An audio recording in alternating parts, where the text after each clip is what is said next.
Welcome, curious minds, to a world of knowledge and discovery. We're thrilled to present to you our video dedicated to Queens of Industry. Enjoy. Queens of Industry were women who were chosen by their industries through local, regional and national beauty pageant style competitions to become the mascots or official representatives of their fields. This 20th century phenomenon began in 1925 when a railway queen was crowned to mark the centenary of the Stockton and Darlington Railway. It spread to the other major industries in Britain, first to textiles such as cotton, wool and silk, and then to other industries including coal. The practice stopped in the ERS in Britain, but continued in other countries into the 21st century. Now, let's redirect our focus towards history and discover its significance in our narrative. The phenomenon began in Britain in the ERS, inspired by the tradition of the May Queen. The first industry to embrace the idea of a queen was the railway industry. During the ERS, a wide variety of industries embraced the idea, and at one event in 1936, in Blackpool, the queens present included the Cotton Queen, Salt Queen, Fish Queen, Locomotive Queen, Potteries Queen, Wool Queen, and Silk Queen.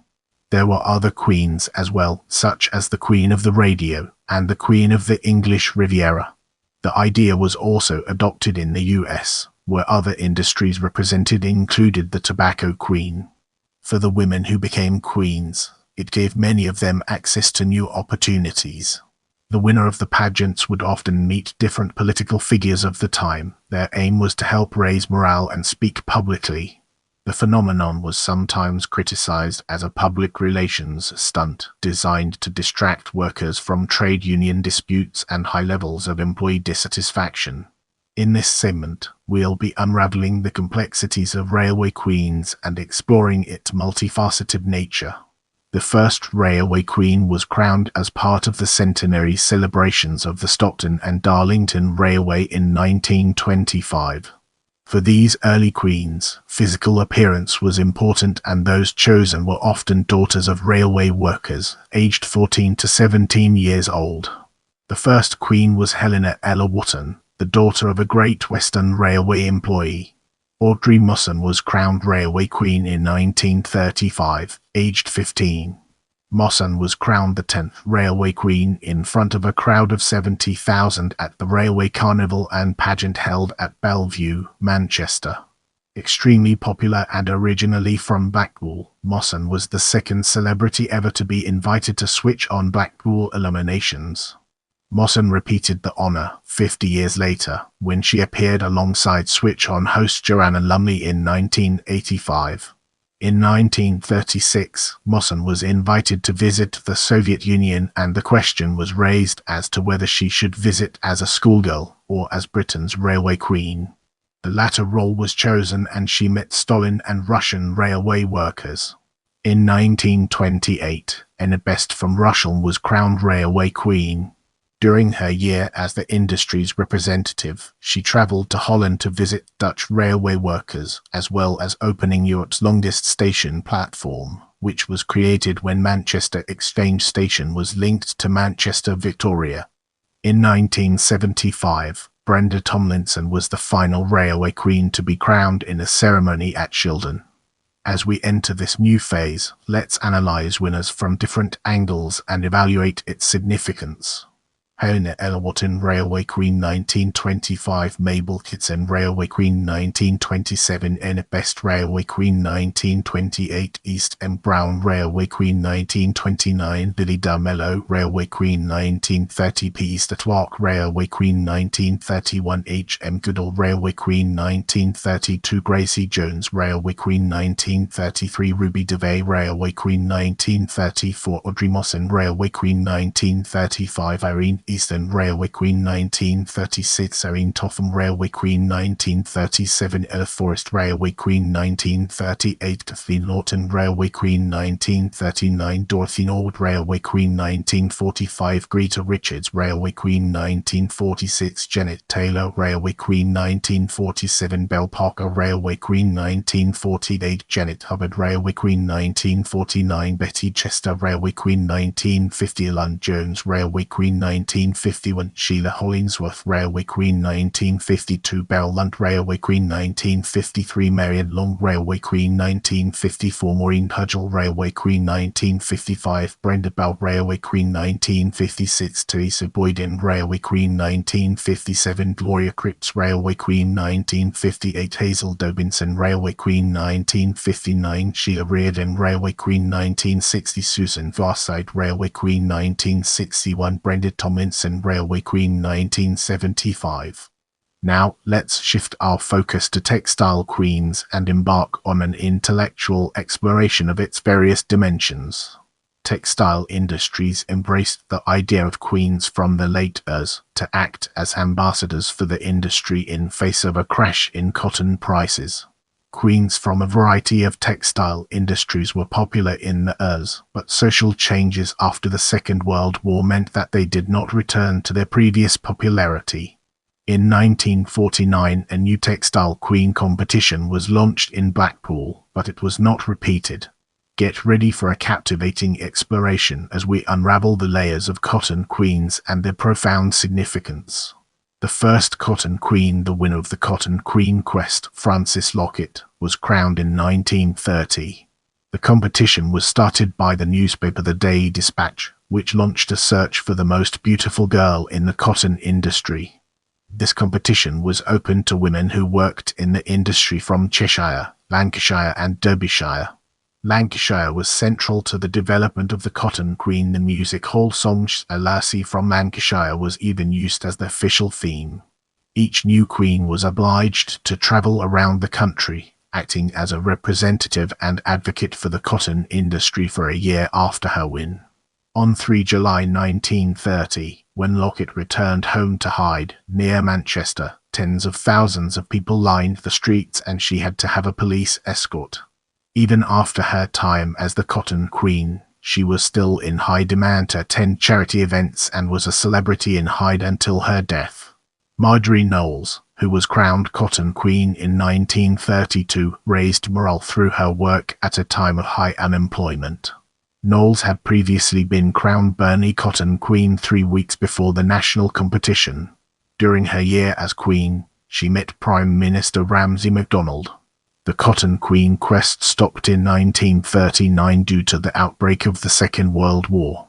Get ready for an enlightening exploration as we dig into winners and understand its role in the broader context. Frances Lockett 1930, Lois Heath 1931, Marjorie Knowles 1932, Alice Kirkham 1933, Vera Greenwood 1937, Laura Cowens 1938, Irene Harrison 1939.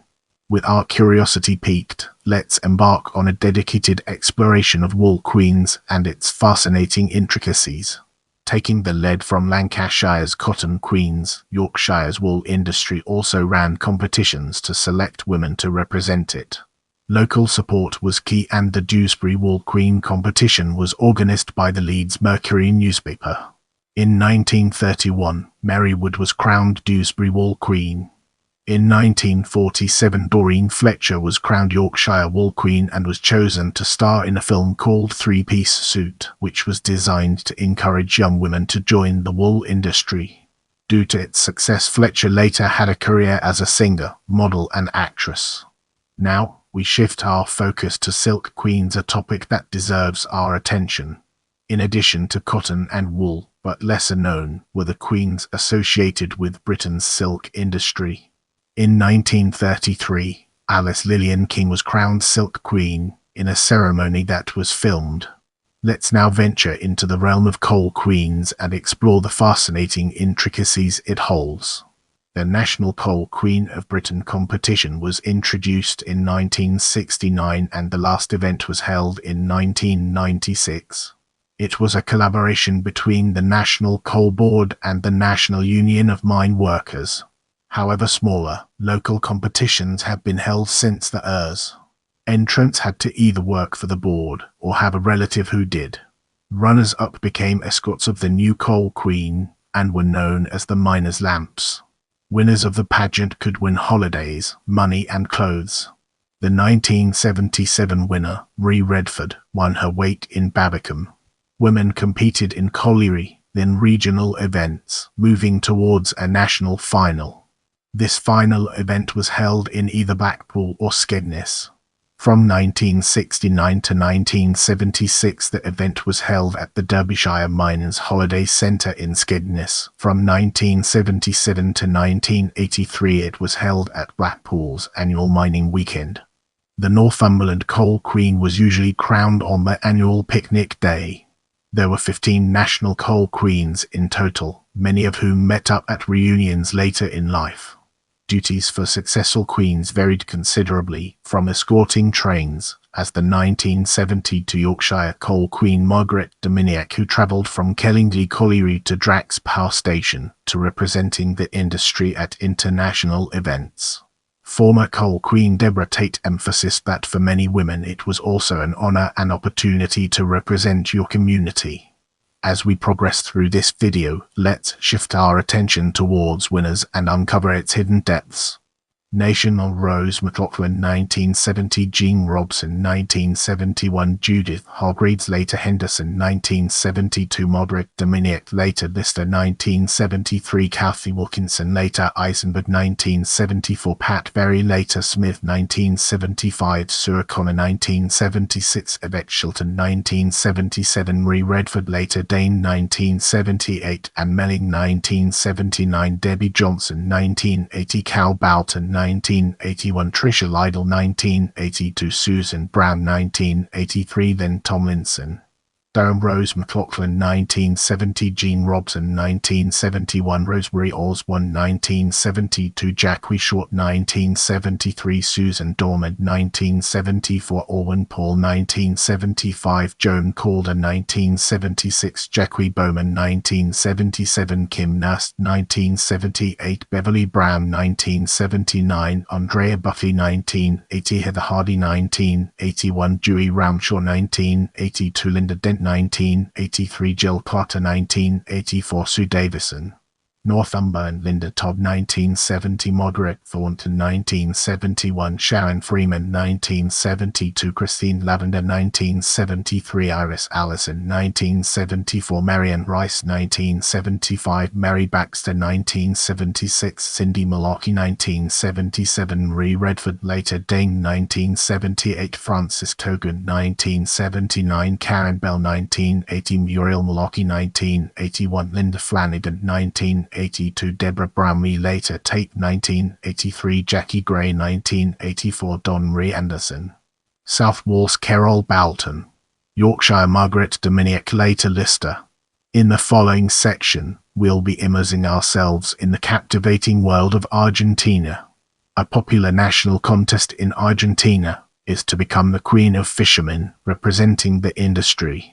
Get ready for a captivating exploration as we unravel the layers of Germany and their profound significance. Similar queens are crowned in Germany annually or biennially, mostly in the agricultural sector like viticulture. Winners are often chosen from families involved in that particular field and have ceremonial and promotional functions, like opening of trade fairs. There is an association of such figures to allow for coordination of promotional events. Let's now turn our attention to United States and uncover the fascinating insights it brings to the table. The tradition still thrives in America, particularly in the bituminous Coal Queen pageant in Pennsylvania, where the competition also includes a general knowledge test. A 2005 documentary, The Bituminous Coal Queens of Pennsylvania, examined the story of Sarah Rush, a former queen.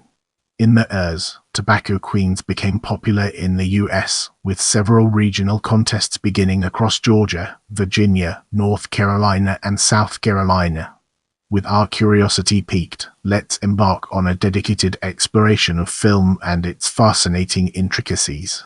The British film Cotton Queen was produced in 1937, directed by Bernard Verhees and starring Mary Lawson and Stanley Holloway in it. Lawson, as the daughter of a mill owner, spies on her father's rival. As we progress through this video, let's now turn our gaze towards exhibitions.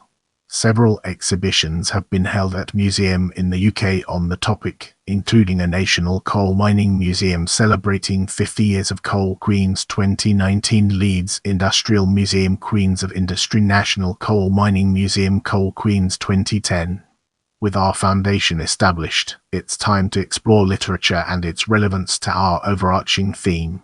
Queens of Industry have been depicted in several novels, including Cotton Queen Pamela Morse Mira books, 2006 Death and the Brewery Queen Frances Brodie Little Brown Book Group, 2020 Gracie Faye Shaw and the Mysterious Guest Susan Brown Rigaclan Publishing, 2020 Gracie Faye Shaw and the Trouble at the Tower Susan Brown Rigaclan Publishing, 2021.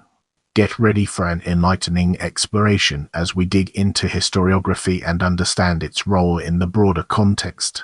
The work and the legacy of the phenomenon of Queens of Industry is one that would benefit from further research, and much of what has been done has been compiled by researchers in the museum sector.